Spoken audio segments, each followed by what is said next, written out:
The Dollar Bin Bandits are back, and we have a brand new episode for you today. This is a really interesting one because we have two independent comic creators joining us. Austin Hough, who does a book called The Masters, and Phil Russertt, who does a book called The Tragedy. Very, very cool books. If you like independent comics, The Masters has a sort of old school flavor that I certainly love. And I gotta say, Tragedy, I read it. It's one of the best written books I've read in a long time. These are two very talented guys, and they're talking about what they're doing in the independent comic scene and how to get their name out there. Yeah, this is another fantastic Menage a Orin bonus episode. You have a way with talking with teammates and co-publishers and just folks that have worked together for a while and really brought out some interesting points and stories from these independent publishers. And like I've always said, it's great to have all the creators on the show, but it's also great to take a break every now and then and hear from people that do different things within the industry, publishing their own books, especially indie guys like these. So let's get to it. This is Austin Hough and Phil Russertt. So, gentlemen, you guys are doing some absolutely incredible stuff in the independent comic scene. I'm so excited to have you guys here. My first question, I'll start with Phil, is how did this journey start for you to get to where you are now? Well, I mean, I've been in the industry for a while doing conventions and other things like that. And then I started becoming an art rep. Then I got COVID and I actually almost died from it. And while I was in bed for 6 weeks, I said, you know what? I hate being still. And one thing I always wanted to do was write a comic. And I had gotten a vision of the character, the protagonist in my head one day, just a full, I don't know where it came from, just popped in my head. I was like, this is interesting. And I just started writing. I wrote 13 issues while I was in bed, and I'm at 22 issues right now. I mean, the scripts. And I designed all my characters, and here we are. I'm on book 3 starting on Tuesday, and I'm excited. That's awesome. Austin, how about you? You know what, man? I have made custom Mego action figures for the better part of 25 years now. And I was watching an old Batman 66 show with Adam West, and I got this crazy idea of a villain for his show. And it was inspired by the famous surrealist artist, Salvador Dali. And I thought, wow, wouldn't he be really cool? He could had a palette of magic paint that he could paint his way out of any bank robbery or jewelry heist. Well, I put that in the back of my mind. And then about, 20 years later or so, as I'm running out of custom Mego action figures, right? Because that's my art form. I'm not a drawer. I'm not a painter. I make toys. All of a sudden, I'm like, I'm running out of ideas, or I'm running out of, different variations of Batman and Spider-Man to make custom Mego action figures of. And I thought, oh, wow, I remember this guy from the late 90s that I thought of. And I put them together, and I thought, wow, I could probably pick 4 or 5 other famous artists that I love from the 20th century and make some kind of a villain from them. Next thing I knew, I was writing The Masters. And I sat down and I wrote a 5-issue story where the focus was on the villains. And I originally had it in a Brave and the Bold type of a world where you would have Batman and a guest hero fighting each villain in different chapters. And at the end, they would all get together and battle each other and whatnot. And that's how it came about. And I wasn't able to, unfortunately, pitch the idea to DC. So I said, you know what? I'm just going to replace all of my DC placeholders with Golden Age public domain heroes. I'm going to recreate them. I'm going to reinvent them. And boom, the next thing I knew, I was off. That's a smart idea. I dig that. And also, Austin, both of you guys are working with such amazing talent. How do you select who you think is best for your vision?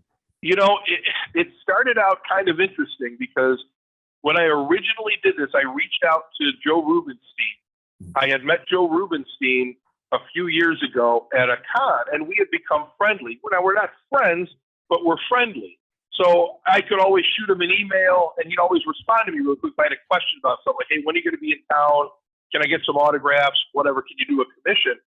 And I sent him this idea. I said, I'm looking for you to ink some covers for me for my own comic book series.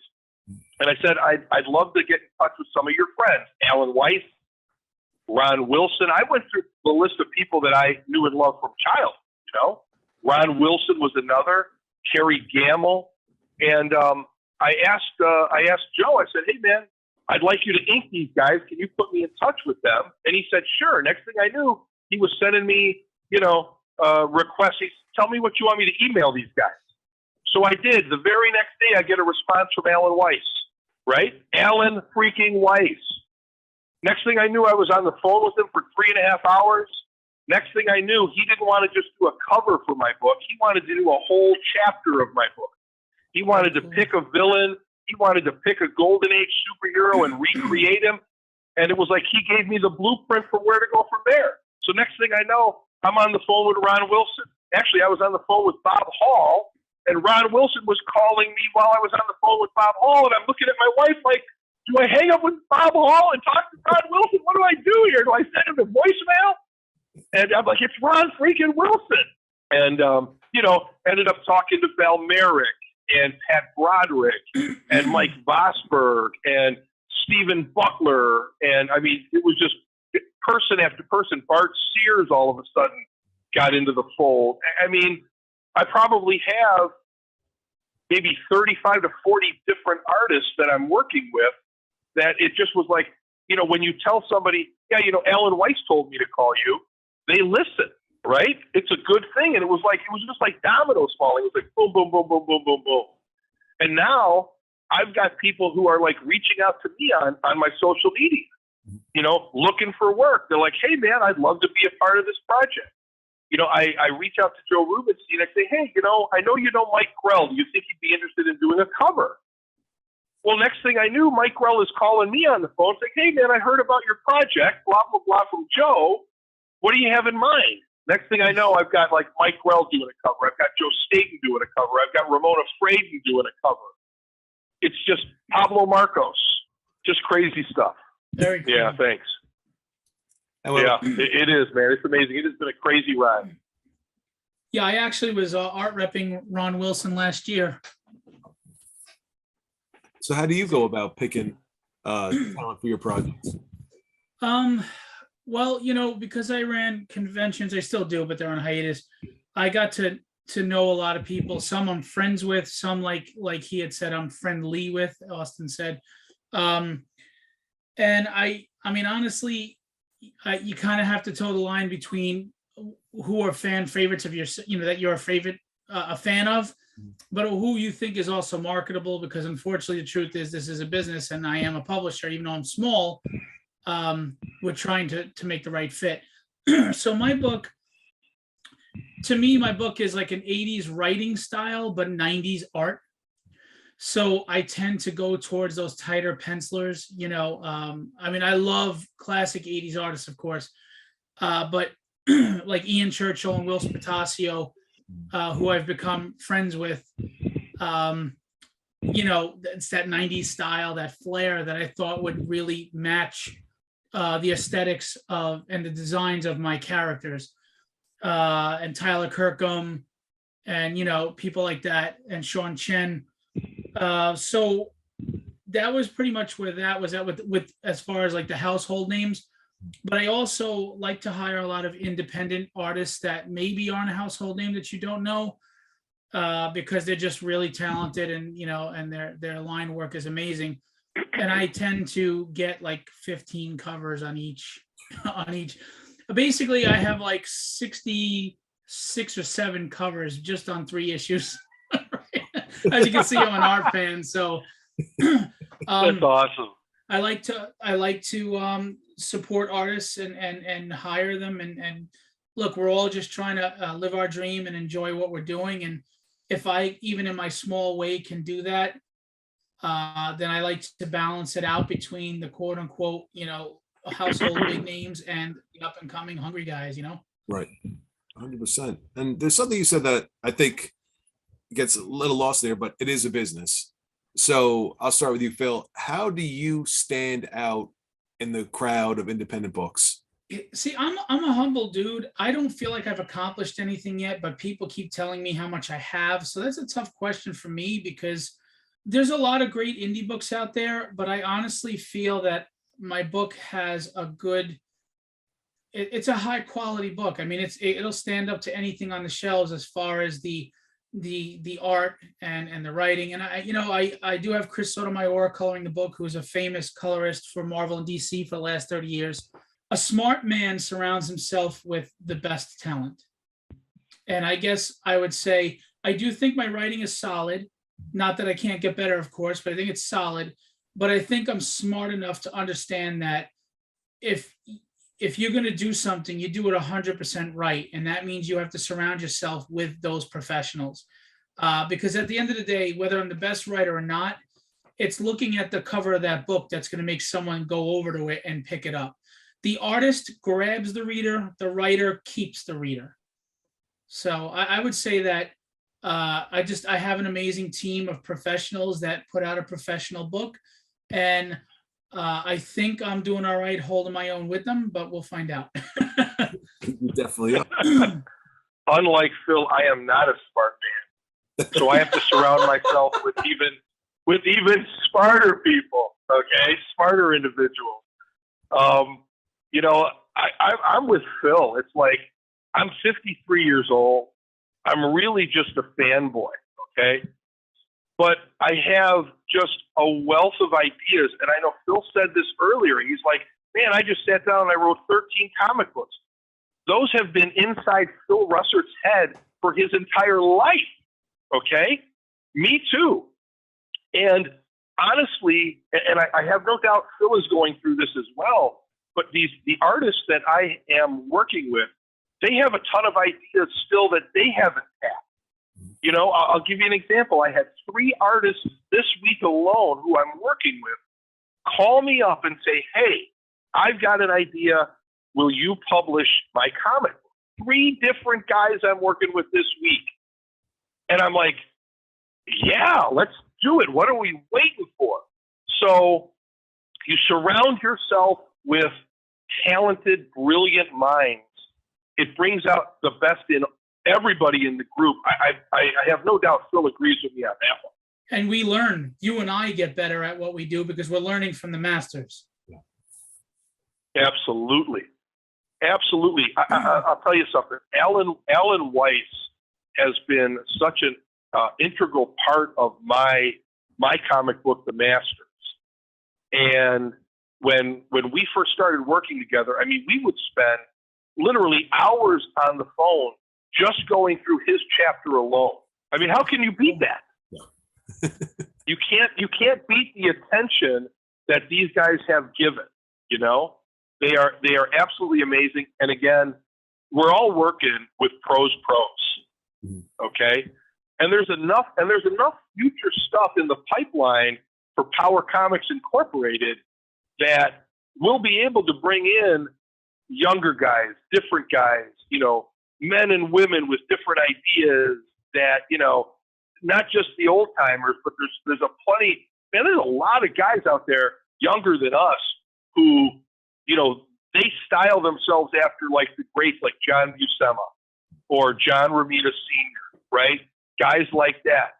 And I was going to touch on this before. It's so hard for all these guys to find work. You know, before we went on live, we started talking about it's a crime, so many. Right. Well, it is. But this is what I think is going on, Phil. And let me know if you think I'm right. I could be off base. But when we were kids, I'm 53, so I was a child of the 70s, a teenager of the 80s, right? So in the 70s, you think about those guys, right? You think about the Rubensteins, you think about Steranko, you think about John Romita Sr., Ron Wilson, Keith Pollard, you know, those guys, Al Milgram. And all of a sudden, it's how many years later? 50? How many more artists are out there doing this? These guys are still alive. And we've just created more and more artists. Is there enough work for all of them to do? I mean, I don't think there are enough titles at Marvel or DC combined to give work to every artist out there who wants to work with those guys. I think that it's just like natural attrition, you know what I mean? But in reverse, there's just more of it. I think that is part of it, but I also think that we have these big publishers are hiring editors now that don't really have an understanding of the industry, and they're also not in charge anymore. But on top of that, they don't want to go with the pros. They want to discover the new pros because they're about making their own name. I'm the editor that found the new name. And that's why guys like Larry Stroman and Ron Wilson and Keith Williams and Alex Saviak are kind of getting thrown to the side and not, in my opinion, getting the due respect of they're the ones who made Marvel and DC what they were through the 70s, 80s, and 90s. I mean, think about it. Before the Image boom, these guys were carrying the load, and they were doing several books. And this is when, you had to paste the letters on the darn pages, and you had to get a mail runner to bike it over to the office on the other side of Manhattan. So it wasn't the mail age. Runner. Yeah, and like guys like Bob Quicksilver Sharon, messenger service. Yeah, and guys like Bob Sharon that are hand coloring the pages. Yeah, they're hand coloring. Right. I mean, you know how long that takes? Right. Yeah. So I think technology, convenience, economics, and new editors that are trying to prove themselves, they don't want to, unless you're John Romita Jr., I think they're just going past all that, and it's a shame. Yeah. That's why I love what you're doing over there at Power Comics. I think it's fantastic what you're doing, and these guys, they deserve the recognition that you're giving them. So kudos to you, man. Thanks, brother. I love what you're doing too, and I think that maybe this is really the direction the industry is going to go in. We all know that there are distribution problems, right? Yep. I mean, I've heard crazy things, crazy talk out there about where this industry is going, and maybe we're at the cusp of this brand new day. I think that this might be where we're going. The only thing holding back some of these really quality indie books is distribution, because right now there's an indie renaissance going on. People are hungry for more stuff, better stuff, or the passion that they feel is missing from comics today. Not to get too deep into it, because I don't want to do that on Orange Show, but I also think that people are tired of comics being pulpits for a writer. They just want a good story. Yeah. If you know what my belief is, if you know what my political or socio-political stance is on anything, I failed you as a writer, period. You're not here to listen to my opinion. I don't have a megaphone. I'm writing a comic, and it's to be a story that entertains and gets you away from that. So I think the indie scene, people are hungry for that, but there's not enough money in the indie scene for quality work to be put out. Yeah. I think that makes a lot of sense. Yeah, I agree with you, man. Get off the soapbox, right? Yeah. Do you guys think that ways and marketing is the head stepchild? I think that, the comics are not where they make money anymore, and they're just using it as a platform to market towards the movies. And they feel the movies are the way to go because, they're making millions and they're reaching larger audiences. But I also think they're mistaken in thinking that those movies are going to attract new readers to the books, because they're not. They're not. As a matter of fact, they've alienated their old longtime readers and lost a lot of readers in mine and Austin's age range. Mm-hmm. And, I don't know about Austin, but I couldn't care less about what they've been doing with the characters I grew up and loved. And, maybe it's just a natural progression. Look, it's not written for my age anymore. They're trying to reach a new audience, and good for them. But I do think it's a mistake that they're not learning from, but yet they're rich, and I'm struggling to get my book out there. So what the hell do I know? It ain't about the money, man. It's not about the money, man. The older I get, the more man, in a way, I don't even want the money. It just becomes a burden. It's like, I'm doing this because I love it. I love what I'm doing. I am working with some of I don't even want to call them comic book artists. I'm working with some of the greatest artists of our lifetime, man. These guys and these gals are amazing. I mean, Ramona Freighton is almost 100. Mm-hmm. And she still draws really well. It's amazing. It's amazing. Her commission list is as long as anybody's in the business. And she is still killing it. She did a cover for me. She took a Plastic Man cover she did like in 1978, and she recreated it with my stretchy guy, Golden Age Plimo, right, with all of my villains, the Masters, pulling them in every direction, just like she did the Plastic Man cover in 1978. I think it was Plastic Man 11. It's unbelievable. She still got it.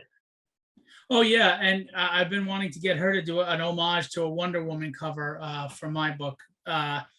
Absolutely, for her to draw at this level at 90, I think it's like 94, 95 now. That's just crazy. But God bless her. Yeah, it's insane. It is. God bless her. Right? God has blessed her. Yeah. So I'll start with you, Austin. What is your long-term vision for your books? To quit my day job. That's my long-term vision, okay? To quit my freaking day job. I am so tired of doing what I do during the day. I want this to be my full-time gig. My long-term vision is this, and I'm on my way to achieving this. I've had a lot of dominoes fall the last 2 weeks that I'm not privy to tell you guys about in terms of new books that we're looking at making, new licenses we're looking at acquiring. Just what I'm trying to do, guys, is I'm trying to create a Power Comics universe. And I think I'm on my way to doing that with a little bit of luck, right? Knock on wood, and by the grace of God, I think we're going to get there. I truly do. You know, I have to tell you, I always had a dream, and I think you're doing it now, so I'm rooting for you big time, of starting my own publishing company, my own Image Comics, but with the old-time classic legendary artists, you know? And I think that's what you're doing now, and I really wish you the best with that, because I think the industry needs what you're doing big time. So. Well, you know what, Phil? I've got room for writers, buddy. Yeah. See how I write first. But yeah, I'll talk to you. That would be great, man. I'm looking. I've got an arsenal of artists, man. I've got guys who just keep sending me resumes, and I can't get to everybody. And it's like these are talented people that we know, and it's like, hey, can I ink something? And I'm like, dude, you're next on my list, but right now I just don't have anything that I need filled. It's like I've got this spreadsheet of everything that I'm doing for the Masters project, and I've got every spot and slot filled by somebody. So if somebody falls off, like unfortunately we had a couple guys fall out of issue 2, but I had a couple guys lined up waiting in the wings that I knew I was going to pursue and go after, and they immediately said yes. And Phil, like I was telling Warren before the show, issue 2 is almost completely penciled already. Nice. Because these two guys stepped up and they turned in 27 pages to me in the last 3 weeks. Sweet. 27 out of the 28 pages. They're pros. Pros. I said it before. Yeah. I can't say it enough. Pros. And Phil, what about you? What's your long-term vision for the book? So, I mean, I'm right there with Austin in the sense that, you know, the money does matter to me, but not in the sense that I want to be rich and famous. I want to just be able to sustain my lifestyle to where I can take care of my family, but do this for a living because this is where my passion is, and have the money to do the other projects I want. Because like Austin had touched upon, I have other titles that I want to do, and I have teams ready to go. That I just, like, I have Chris Ivey waiting to do a book for me, Henry Martinez, you know, Scott Hanna said he'd come on and be my inker, but I can't afford him right now. Wow. So, you know, so, I just want to be able to put my entire focus into the comics that I want to do. And honestly, I just want my book out there in as many hands as possible, because I feel like I wrote a character that everybody can relate to in some way. And when someone reads my story, the greatest compliments I get are, wow, you know, there was a little bit of me there. I recognize that I'm kind of like that, or I know somebody like that, or I dated somebody like that, or because at the end of the day, you know, some people lose sight of this, but we're all humans. We all have the same emotions and feelings. We all want to feel relevant, significant. We all want to lead fruitful lives that make us feel it was all worth it, you know. But we want to wake up, and when the sun shines through the window, we want to be glad that sun is shining through the window. And I can't speak for Austin, but it sounds like we're on the same page where this just invigorates us so much. But the day job is weighing us down. It's bogging us down. It's a distraction from what we really want. Yes. And if you see what Austin's doing now part-time and what I'm doing part-time, imagine what the hell we'd do if we were full-time. And with the financial backing, and if we had the financial backing, I mean, it would be insane what we could accomplish. That's awesome. So give us. Go ahead, Austin. No, I was going to say, man, Phil and I are completely on the same page. I think we might have been separated at birth. Yeah, I was the better looking twin. He was. He got all the hair. Yeah, it's not that much left, but okay. See, for me to get more hair on my head, I gotta like do a comb over from my back hair, and pull it off. That's how bad I got it. Right? It sounds like a new villain. Anyway,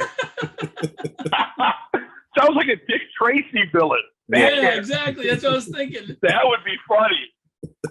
Or comb over. Yeah. Where does he comb that hair from? Back.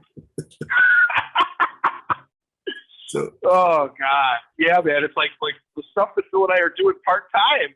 Right. I mean, people are looking at it, and I'm looking at it like, I can't believe I'm doing this part time. I can't believe Phil's doing what he's doing part time. Right. Just imagine if we could immerse ourselves into this full time. That's the dream. So give us a snapshot, and I'll start with you, Phil, about what the book is about. Okay. So, the pitch is always the hardest thing to come up with because it's always more than the one or two sentences that you say. But long story short, I have my wife and I have two daughters, and I don't know about you guys. I've never met a woman that knew how strong she was, how beautiful she was, how capable she was, and we pay for it. But in seriousness, 100%. So my wife is this beautiful, intelligent, strong, amazing woman, and I'm sitting there looking at her every day and she doesn't get it. So I created this protagonist that's a female character. She's Irish. Well, I'm Irish, so go figure. Her mother died at birth. Her father was the head of the Irish mafia in Hell's Kitchen. Now you say Hell's Kitchen, that's Daredevil. No, that's where the Westies actually existed, which is the Irish mafia. There's a reason that's historical fact. And when you write, you try to put as much historical truth in as possible to ground the story, because of you're doing all this fantastical stuff. You need something to ground. So her father is mysteriously killed, but before he was, they had a good relationship. They used to go to the theater together. She became a ballerina. Her right-hand man adopts her because they can't have children, him and his wife. But he's a sociopath, and he sends her away at 17 for 12 years to train to be the most elite assassin. This is a woman who is leading a life that she hates and doesn't know how to get out of it or think she even deserves a better life. And the more she wants and needs the love and respect of this evil man, the more she hates herself for knowing that she shouldn't need it. Knowing what he is. She resents him and herself. Her strength is that she doesn't win every fight, because how can you root for somebody when they're always winning? Skeletor cackles, runs away. He-Man never was challenged. In real life, we get kicked in the teeth every damn day. And there are mornings where you wake up and you just want a fetal position, covers over your head, and not face the day. Our strength is that we get up and we face it anyway. And that's what this protagonist is. She gets up and she faces the day anyway. As far as the story, if you took Boondock Saints and mixed it with Big Trouble in Little China, that's what you got. You've got rival mafias, assassins. You've got killer cyborgs. You've got vengeful supervillains with metahuman powers. And you've got Chinese mysticism and spirituality and magic. And it all blends well together. And she's a character that while you're reading it, you're going to feel her triumphs and enjoy her triumphs, and you're going to feel her lows with her. That's all. And it's only going to make those triumphs that much more for you to root for her. I'm a sucker for Rocky movies, man. And I want a character that The you can sit underdog, there. baby. Yeah, and when she gets her ass handed to her, sorry, am I allowed to say that? I'll go for it. Yeah. When she gets her ass handed to I'm her. going to say it too. Yeah. When she gets her ass handed to her. Now we both did it, okay, Phil? There you go. When she has that moment of triumph, you're gonna be like, yeah, or you're rooting for like, when are you gonna finally, And the first issue ends shockingly. I mean, everyone who reads it says they can't believe I did what I did. And then they read the second issue and they love me and hate me at the same time, because I don't tell you what happens at the end of the first. I don't show you the resolution to what happens at the end of one until the last page of book 2. And now here we are at book 3, launching May 3rd on Kickstarter, and you're finally going to see the aftermath and what happens from the end of book 1. There are no wasted characters in my book. They're all being developed. And I'm not saying I'm as good a writer as Claremont, because that's Chris Claremont. He's a legend. But I have a similar writing style. I am opening up plot threads like a big web. It's not very linear. It's this person is being introduced, and you don't realize that's going to be a something later. And this plot is being touched upon and kind of hinted at.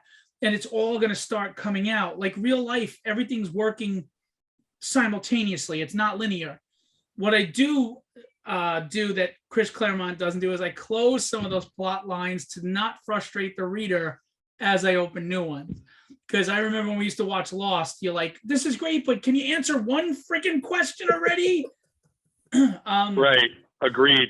This book it's a wild ride. It's a roller coaster. It's a human story where she's battling, all these metahumans and this and that, but she's also battling herself. That struggle to find enrichment and happiness in life, the struggle, she's closed off and doesn't trust anybody. And it's hard. The more people that turn on you, the harder it is for you to just be able to be like, life just keeps taking a little piece of you every day. And then, some of us let it take enough that there's nothing left of us. Well, that's her journey. Is she going to let that happen, or is she going to finally fight the truest enemy she has, and that's herself? Sounds awesome, man. So that's the long, awesome. drawn Take out. my money now. And by the way, I also got tired of comics going away from action. My books are 30 pages. This one is actually 36 pages, full color. And there's a lot of fighting too. As much as there's exposition, I want the pace to be solid and move along, because how many shows and books are bogged down by exposition that is just not necessary or redundant.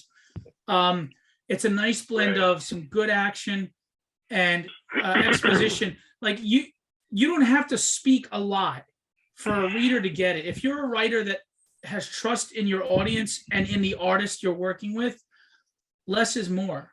Yeah. I could talk to Austin and he could say one answer in 4 sentences, and you get the gist of where Austin's coming from or what he's saying.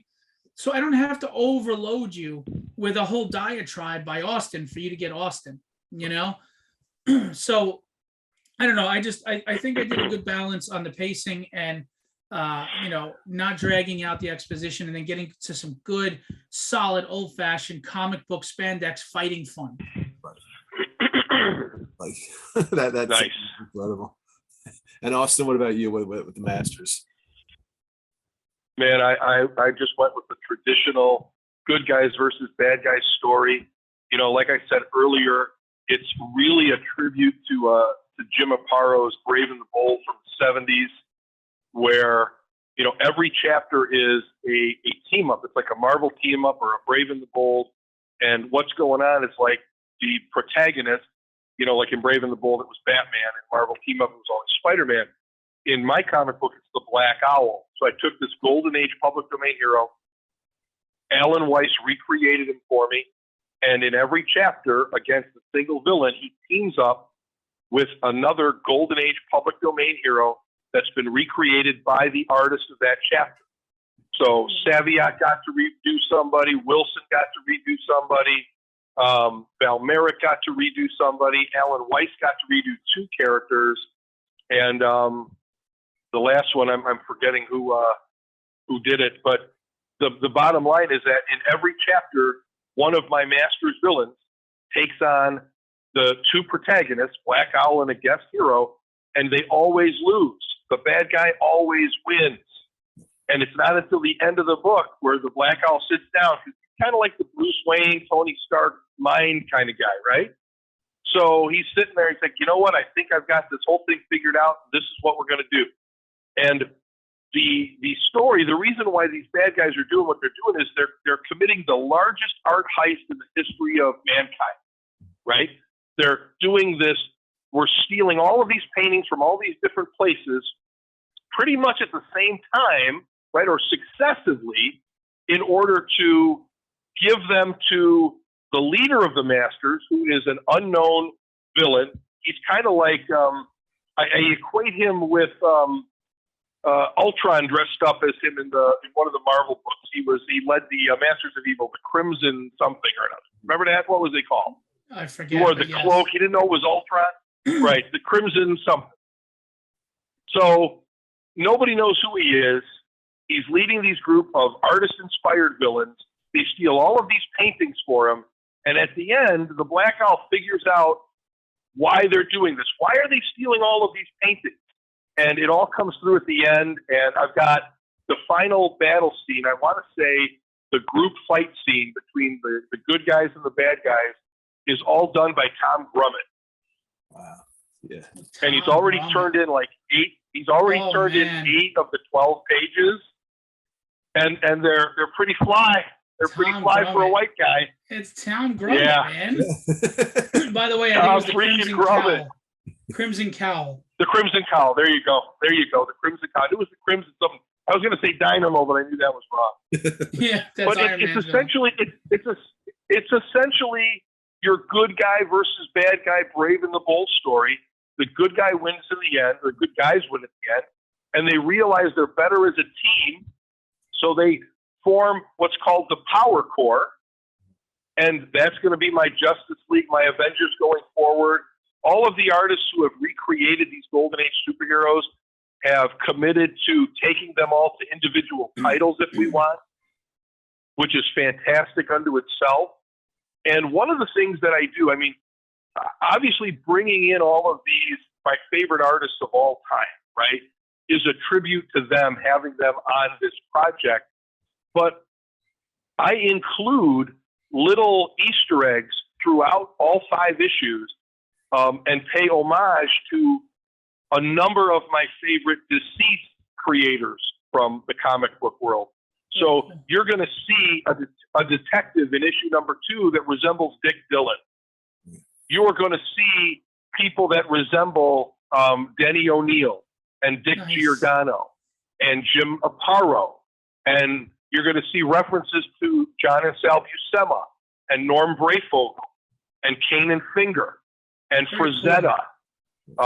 Yeah, you're going to see references, and guys like us will get it. They'll be like, holy crap, this is really cool. Very nice. You both have.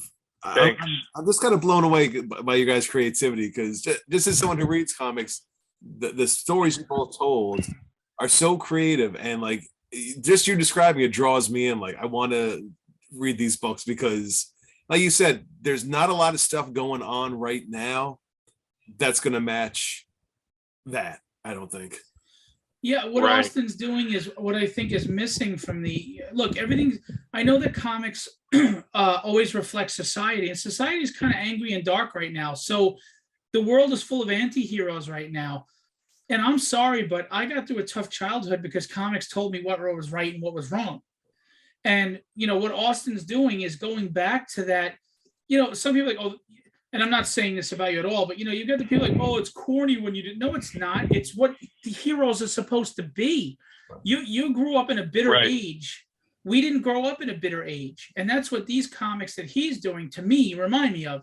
And that's the stuff that was exciting and fun and brings kids back to reading comics. Me, I'm not going to lie, mine's a little more older, maybe like 14, 15. 7-year-old's not picking up my book. I wouldn't recommend it. But I love what you're doing, man. And I didn't have the means at the time to back your first one, but I figured I would just get the catch-up tier on the next one. You will. Yeah, and I plan on it. You will. The next Kickstarter's coming out man, I really wanted to have it up and going by May 1st. It's probably not going to be till June 1st now, just because of, I mean, life gets in the way, right? We've been talking about how life gets in the way. It's the cool thing is, and I'm gonna put out an announcement tomorrow or early next week, letting people know that we really wanted to get issue 1 printed and out to everybody by May 1st. It's probably going to be delayed 2 to 4 weeks. But the thing is that I have been working on all 5 issues for close to a year. Issue 2 is in the stage where it's being inked. Mort Todd is my colorist. He is the common thread throughout. He does all of the colors for everything, and he does all of the letters. So I'm thinking, because the way I put my book together, like the first issue alone, there's probably 5, 6, probably 7 different pencilers in the first issue. Okay? It reads like an anthology series, even though it's not. It's one story, which to me is the beauty of it. So Mort, he's the thread, the common thread that goes through the whole thing. So the colors are going to be consistent. The letters are going to be consistent. Okay? But we've been working on all 5 issues since, 12 months ago, 13, 14 months ago. Issue 4 is almost completed, believe it or not. All the guys working on issue 4 have turned in everything. So when it comes to that Kickstarter, as soon as we turn it on and we turn it off, that stuff's going to be ready to ship. Nice. Issue 2 is almost done. Issue 3 is 50% completed. And issue 5, the final issue, I've got covers done for it already. Grummet's got 8 of the pages done. Bart Sears is on that book. Stefan Rue is on part of that book. And I'm trying to remember who does the finale scene. God, I can't remember now. It might be Mike Lilly, but he's another guy that's working on. I'm a good friend of Mike Lilly. Great guy. That's my Mike. I call him my Mike is amazing. That's funny. That's funny, man. That's great. But Mike is great. He is so incredibly talented. I know. I mean, beyond belief, this guy. Just unbelievable.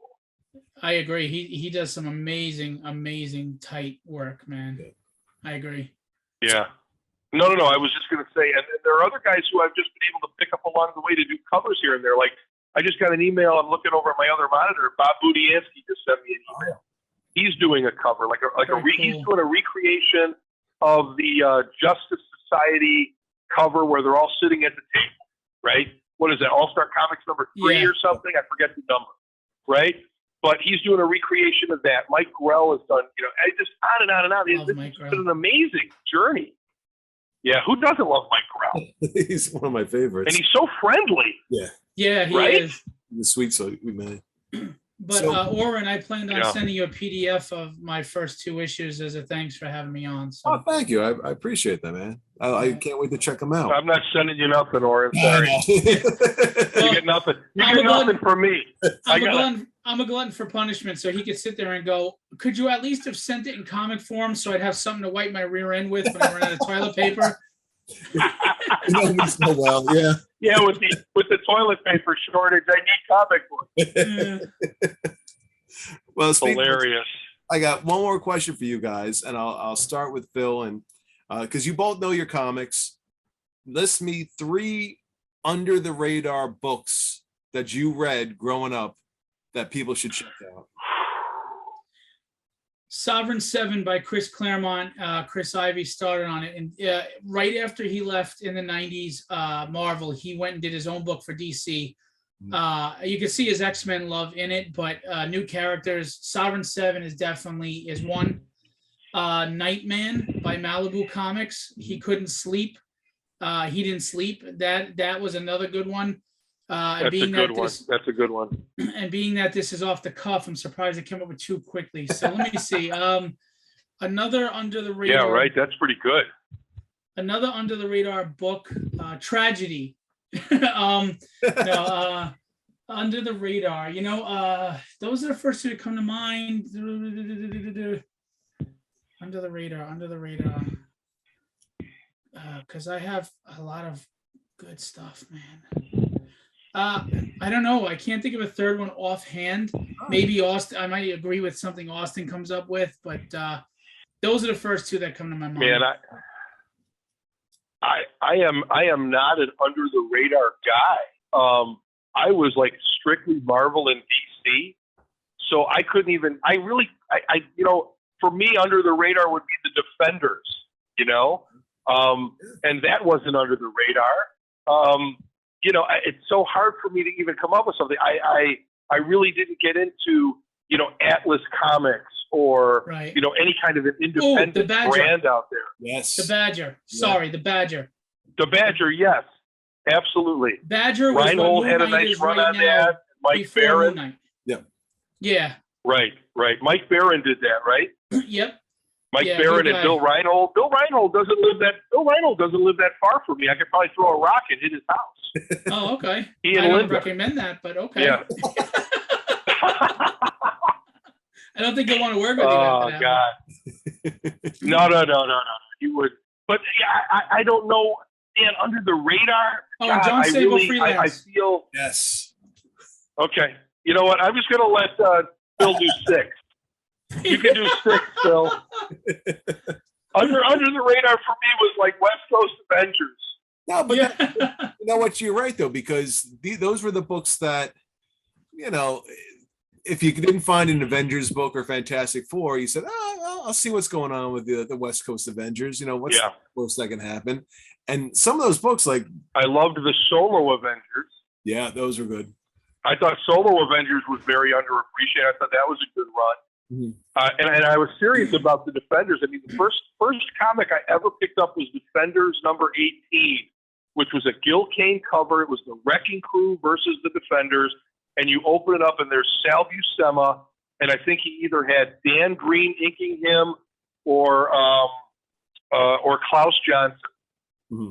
And I was like 5 years old. Okay, I can remember this like it was yesterday. I'm 53. I was 5 years old. My grandmother gives me 50 cents to walk down the busiest street in Chicago, Ogden Avenue, to go down to the corner drugstore. Right, it's 1974. I remember it like yesterday. I gave the lady 50 cents. I grabbed that Defenders issue. I grabbed a candy bar. You know what candy bar was? It was Marathon bars. Remember those? Oh boy, yeah. They last a good long time. They were like braided like a pretzel, right? And the lady asked me for a penny more for tax. Chicago, baby. It was just like today back then. Yeah. Where's my tax, kid? And I'm like, I only have 50 cents. True story. True story. But man, oh man. Yeah. Oh, and Power Pack and ROM. There you go. ROM, yes. Oh, Power Pack's a good one. Hey, how about this? How about this Justice Machine by Mike Dustin? I didn't read that. That bounced around. Justice to Machine. publishers. Yeah, that was a good series. Okay. You need to take a look into Justice Machine. That'll be my under the radar book. I know Mike has been working with me on a bunch of stuff, inking things, and also doing pencils on some pages with Andrew Peapoy inking his pencils. And he sold the rights to Justice Machine, and there was somebody else now. And, he still like spews these ideas at me about Justice Machine. Oh, we ought to do this and we ought to do that. It's like, let's do it. Let's stop talking about it. Let's do it. See, I think you're a kindred spirit in that sense. I don't know if, and I don't mean this to sound arrogant or judgmental or obnoxious, but there's a lot of people that talk about things they want to do, but they never move on it.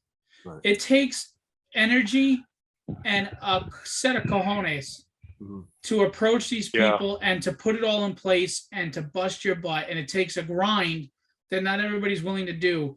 And I feel, you and I have a nice a parallel thing going on where we're ready to grind, man. We give our all into this.